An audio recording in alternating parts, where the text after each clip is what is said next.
नमस्ते दोस्तों, स्वागत है आपका और एक नए वीडियो में और एक नए टॉपिक के साथ। कश्मीरी मुस्लिम ने मोदी को लेकर ऐसा बोला, सुनकर चौंक जाएंगे। PM Modi Lok Sabha election 2024। ऐसा तो क्या बोला भाई, देखना पड़ेगा। जहां तक मेरे को पता है अब पीएम मोदी के बारे में कश्मीर भी अच्छा ही बोल रहा है। कोई ऐसा नहीं। हाँ, थोड़े बहुत कोई होंगे जो मतलब उसको कहीं ना कहीं पर्सनल रीजन की वजह से दिक्कत आ रही होगी। वो तो सब जगह पे होता है, ऐसा नहीं है। सब जगह पर बाकी कश्मीर बहुत ही अच्छा डेवलप हो रहा है और उसको बेनिफिट भी बहुत बढ़िया मिला। आशा करते हैं दोस्तों ये वीडियो भी आपको पसंद आएगी, इसलिए हम इस वीडियो को लेकर आपके समक्ष लाए हैं। जो पसंद आए तो दोस्तों लाइक और शेयर जरूर से कर दीजिएगा और हमारे चैनल पर पहली बार आए हो, सब्सक्राइब नहीं किया तो सब्सक्राइब जरूर से कर दीजिए। चलिए स्टार्ट करते। क्या शुभ नाम हुआ आपका? मेरा नाम है माजिद मीर, मैं कश्मीर से आया हुआ हूँ। कश्मीर से? जी जी। अच्छा, ये बताइए, इलेक्शन नज़दीक है लोकसभा का, तो मैं जानना चाहूँगा, आप युवा हैं तो इस बार युवा किसके साथ है? मैं जम्मू कश्मीर की बात करूँगा ज़्यादा, क्योंकि मेरा पला बड़ा वहाँ पे हूँ मैं ज़्यादा। तो खासकर जो हमारे आदरणीय प्राइम मिनिस्टर नरेंद्र भाई मोदी जी हैं, उनके काम को देख के, और जो हमारे नितिन गडकरी जी है, जी जी, परिवहन मंत्री, जी उनका काम देख के जम्मू कश्मीर फुल सपोर्ट करेगा। जम्मू कश्मीर का युवा सपोर्ट करेगा भारतीय जनता पार्टी को। भारतीय जनता पार्टी को मोदी जी को सपोर्ट कर रहा है बराबर, मोदी जी को। क्यों, वजह क्या है इसकी? क्योंकि पत्थर मारते थे वहाँ पे, आज एक कंकर मारने की किसी की हिम्मत नहीं है। कंकर नहीं मार सकता है कोई। मोदी है तो मुमकिन है, मोदी नहीं है तो कुछ नहीं है, सीधी बात। मेरी जितने भी परिवार में लोग हैं वो मोदी जी को ही वोट देंगे। मतलब मोदी की गारंटी पे आप भरोसा करते हैं? मोदी की गारंटी पे मैं जब तक मैं जिंदा हूँ तब तक मैं भरोसा करूँगा। मुसलमान हूँ, जम्मू कश्मीर से हूँ मैं, उड़ी बारामूला से हूँ मैं, मोदी जी का सपाई हूँ। हाँ, ऐसा क्या दिखता है मोदी जी में, आप कह रहे हैं कि मैं जब तक जिंदा रहूंगा मोदी की गारंटी? मोदी जी से हमने सीखा। मोदी जी अपनी माँ को कैसे चाहते थे, वैसे हम भी अब चाहते हैं। जो अपनी माँ को मतलब नहीं 500 या 1000 नहीं देने की हिम्मत रखते हैं, आज मोदी जी दे रहा है। आज मोदी जी दे रहा है कि नहीं दे रहा है, वो मैं बोल रहा हूँ। और कश्मीर रिकॉर्ड आप देख लीजिए, 70 सालों में जम्मू कश्मीर में टूरिस्ट आने से डरता था। यहाँ से भी आतंक था, वहाँ से भी आतंक था, लेकिन इन 2 सालों में कश्मीर ने वर्ल्ड रिकॉर्ड तोड़ा है टूरिज्म की वजह से। वो किसके नेतृत्व में? हमारे आदरणीय प्राइम मिनिस्टर नरेंद्र भाई मोदी की वजह से। और जो माननीय अमित शाह जी गृह मंत्री बने, अच्छे फैसले ले रहे हैं, तभी। अब कुछ लोग हैं मतलब जिनको मिर्ची लगती है उनको लगने दो।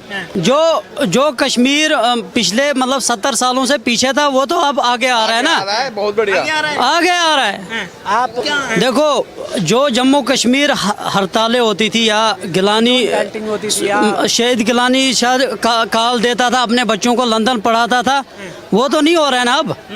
अब हर एक युवा पढ़ रहा है, हर एक स्कूल जा रहा है, अच्छे से अमन पसंद है। अभी न्यू ईयर था, वहाँ देखिए आप लाल चौक में कितना अच्छा फंक्शन रहा न्यू ईयर में। कब होता था वो फंक्शन? कश्मीर कैसे आगे आ रहा है? मोदी जी की नेतृत्व में, और नहीं आएगा। मोदी जी के नेतृत्व में? हाँ, मतलब मोदी सरकार में कश्मीर बदल रहा है। बहुत अच्छे काम हो रहे हैं वहाँ पे। लेकिन फारूक अब्दुल्ला, महबूबा मुफ्ती कहते हैं की बात मत करो आप। उन्होंने तो बेड़ा गर्क किया हर एक का। कैसे किया है? नफरत उन्होंने फैलाई। जो मतलब पिछले 70 सालों से पथराव हो रहा था कश्मीर में, वो उनकी देन है। गिलानी और ये यासीन मलिक कहाँ जाते थे? व्हाइट हाउस कांग्रेस पार्टी लेती है कि मोदी जी ने लिया उनको? व्हाइट हाउस में क्या, आज तो उनको चाय नहीं पिलाई जाएगी वहाँ, और इनसे सीधा मुंह बात भी नहीं करते हैं। आज सब जेल में है। जो मोदी जी ने किया है वो कोई नहीं करेगा, मैं आपको ये बता रहा हूँ। मोदी है तो मुमकिन है, मोदी नहीं तो कुछ नहीं, सीधी बात है। आप कुछ कह रहे थे? आप मुझे खाली इतना बता दीजिए, एज ए मुस्लिम मैं आपसे ये सवाल करता हूँ, मोदी जी के नेतृत्व में देश कैसा चल रहा है? ये मीडिया के माध्यम से भी, और जो यहाँ पे चलने वाले बंदे हैं उनके माध्यम से भी मैं कहना चाहता हूँ, अगर यहाँ पे अभी जस्ट ना वोटिंग होगी ना, लगभग आधा कश्मीर दिल्ली में बैठा हुआ है। क्यों बैठा हुआ है? क्योंकि विंटर सीजन वहाँ पे चल रहा है। कोई हार्ट पेशेंट होता है, कोई बीमार होता है, वो यहाँ पे आए हैं कि नहीं? अगर आप आज देखेंगे जम्मू कश्मीर में हमारे देश की लगभग 65% लोग गुलमर्ग में हैं। विंटर सीजन का मज़ा उठा रहे हैं, स्केटिंग कर रहे हैं वहाँ पे। हो गई 2 बात। और ये भारत ये देश को तोड़ने की बात जो आपने बोली ना, आप मुझे एक प्रश्न का जवाब दीजिए। जिन सियासतदानों ने, महबूबा मुफ्ती ने, कांग्रेस सरकार ने और जो नेशनल कॉन्फ्रेंस है, डॉक्टर फारूक की सरकार है, उन्होंने तो घरों में बंटवारा किया वहाँ पे। वो पहले महबूबा, फिर उसकी बेटी, अब पहले अब्दुल्ला, फिर उसका बेटा, अभी और जितने भी इनकी नस्लें हैं, ये बोल रहे हैं हमारी नस्लें ही आनी चाहिए, कोई गरीब ना आए। तीन राज्यों का चुनाव हुआ, 3 राज्यों का चुनाव हुआ, उसमें मोदी जी ने किन को वहाँ पे चीफ मिनिस्टर बनाया है? पहले चीफ मिनिस्टरों को बनाया कि आप दूसरे को बनाया? जो नया है उनको बनाया? नहीं को ये मोदी है तो मुमकिन है। तो राहुल जी बोल रहे हैं भारत जोड़ो, और लाल चौक गए वो कहाँ झंडा फैलाने। जब उनकी सरकार थी वो उस टाइम कोई जाता था? ये मोदी जी के नेतृत्व में वो वहाँ गए, क्योंकि अभी एक कंकर मारने की किसी की हिम्मत नहीं है। जो पहले पत्थर मारते थे, कोई कंकर मार के दिखाया, ये अमित शाह जी ने दिखाया है। वो लड़के थे और आज वो ये वही लड़के थे, ये वो लड़के थे, वो भी कांग्रेसी के थे। वही कांग्रेस उनको क्या करती थी?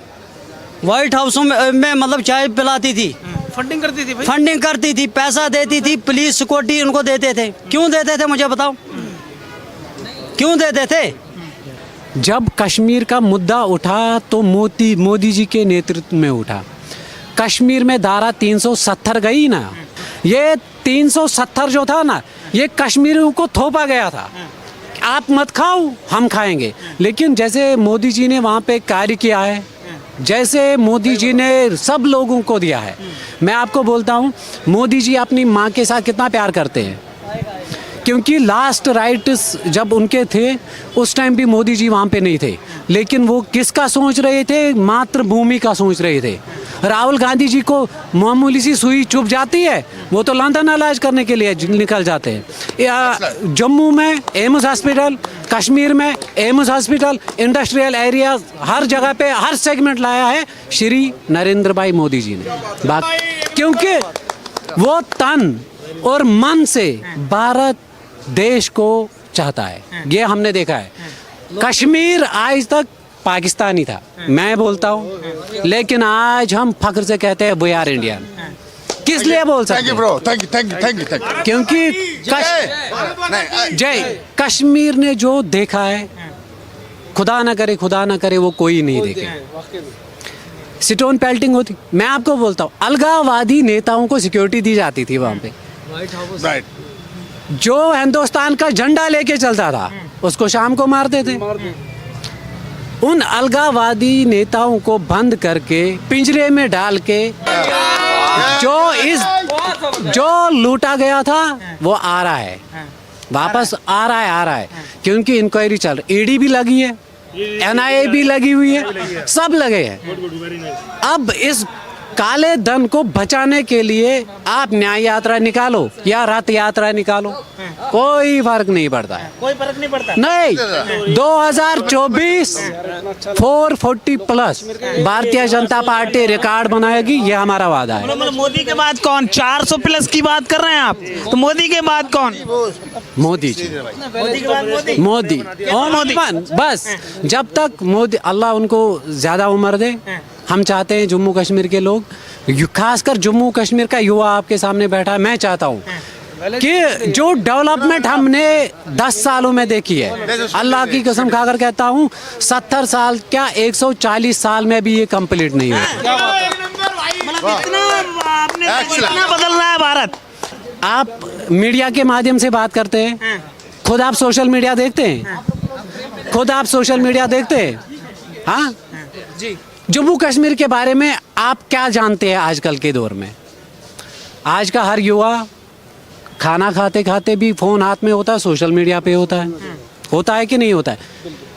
हमें ताने देने से, न्याय यात्रा निकालने से कुछ नहीं होगा। फोन खुद ही बोलता है कहाँ पे क्या हुआ है, कहाँ मेरे इलाके से रेलवे लाइन बिछाई गई। पहलगाम से जो भी भोलेनाथ के दर्शन करने आएंगे उनको अब कोई सख्ती नहीं होगी। 70 साल तक ये प्रोजेक्ट नहीं था ना, क्यों नहीं था? गरीब को जो किसान क्रेडिट लोन है 2000 रुपया उसके अकाउंट में आता है, लेकिन जो आज के हिसाब किताब में चल रहा है, मोदी जी के शासन में चल रहा है, हम चाहते हैं कि अगर भारत को बचाना है, अगर भारत को बचाना है, अगर अपनी मातृभूमि की रक्षा करनी है, there is only one solution, Modi. बस तो मोदी बचा सकते हैं। और कौन? बस विपक्षी नेता हैं, वो कह रहे हैं देश चल नहीं रहा है। राहुल गांधी कुछ दिन पहले लद्दाख में थे, वो कह रहे हैं कि चीन घुस के बैठा हुआ है, देश की सेना कमजोर हो गई है, मोदी जी का 56 इंच का सीना दिख नहीं रहा। हाँ, ये बात भी आपने सही बोली। राहुल जी अब लद्दाख जाएंगे, परसों वो राजौरी जाएंगे, फिर कश्तवाड़ जाएंगे, भद्रवाह जाएंगे, कोई ना कोई बहाना तो लेके आएंगे वहां से। हो गई वो एक बात। सर्जिकल स्ट्राइक तो आपने देखी होगी ना, हमने आंखों से देखी है। यहाँ पे बोलते हैं ना वो फेक बनाया गया, वो हमने देखा है। पेड़ उड़ा के चले आए। हाँ, पेड़ उड़ा के उनके वो पत्ते काट के आ गए, वो कर दिया, ये कर दिया। मैं आपको एक वाक़या सुनाता हूँ। कुपवाड़ा डिस्ट्रिक्ट का है, करना का है। कुपवाड़ा से लगभग 25 किलोमीटर ऊपर है वो। यहाँ से पाकिस्तान है, यहाँ से हमारा देश है। रात को लाइट ऑफ होती है ना, पाकिस्तान की फायरिंग भी सुनाई देती है। उन्होंने खुद देखा, उड़ी सेक्टर से देखिए आप, वहाँ से जो लोग वहाँ पे रह रहे हैं एसटी और ओबीसी कम्युनिटी के, वो घर छोड़ के भाग गए। घर छोड़ के वो श्रीनगर में आए, सबको पूछा गया कि मसला क्या है। बोला आर्मी इतनी गई है, कहने की बात नहीं। ऊपर से जहाज़ चले गए, सारे जहाज़ तो वापस आ गए, आर्मी भी वापस आ गई। आप मुझे बोलिए ये क्या वहाँ पे चाय पीने गए थे फिर, या उनको इनकी तरह रोज़ देने के लिए गए थे? ना इन्होंने रोज़ दिया, ना इन्होंने चाय पी, इन्होंने उनको चेतावनी दी। हमारे पास गौरी है, हमारे पास हमारा देश न्यूक्लियर पावर में सबसे आगे है, टेक्नोलॉजी में सबसे आगे है, अर्थव्यवस्था में सबसे आगे है।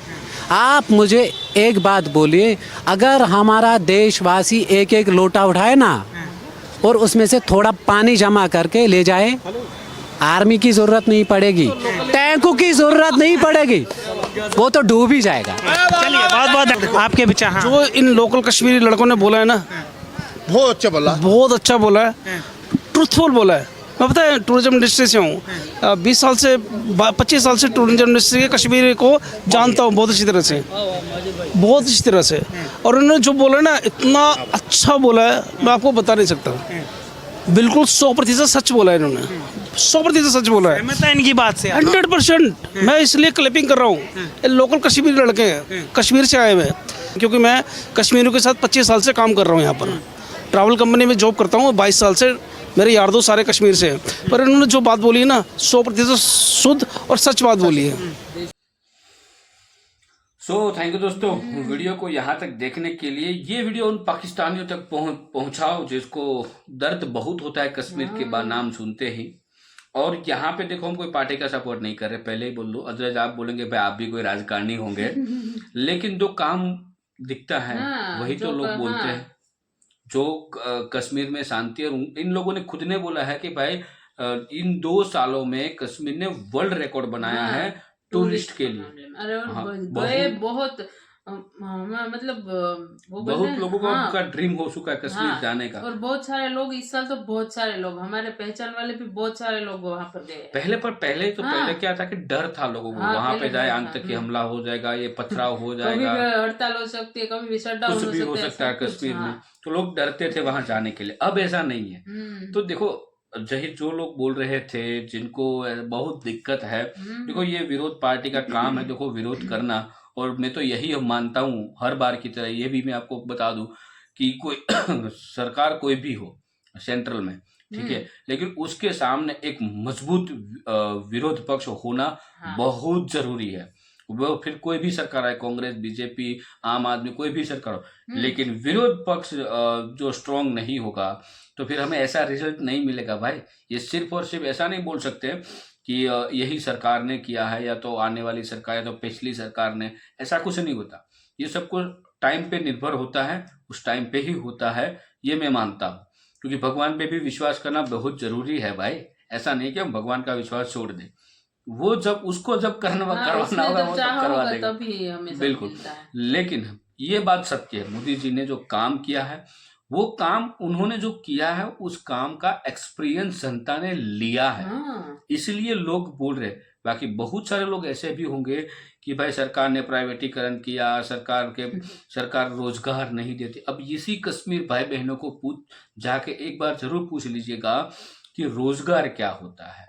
अब क्योंकि उन्होंने बोला ना कि वर्ल्ड रिकॉर्ड बनाया टूरिस्ट के लिए, तो कश्मीर को कितना रोजगार मिला होगा आप समझ लो। जब या गुजरात की मैं बात करूं, जो गुजरात में जो सरदार वल्लभ भाई जी का जो स्टैच्यू बनाया, तो उस समय कितना विरोध हुआ था, कितना सब लोगों ने बोला था। अब वही स्टैच्यू 5 साल के ऊपर हो चुका है, अब वहां पे कितने लोगों को रोजगार मिला है, ठीक है, अब प्रॉफिट में है सब कुछ। तो ये समझना बहुत जरूरी है। उसके लिए किस चीज की जरूरत होती है, ढंग से पढ़ाई करना।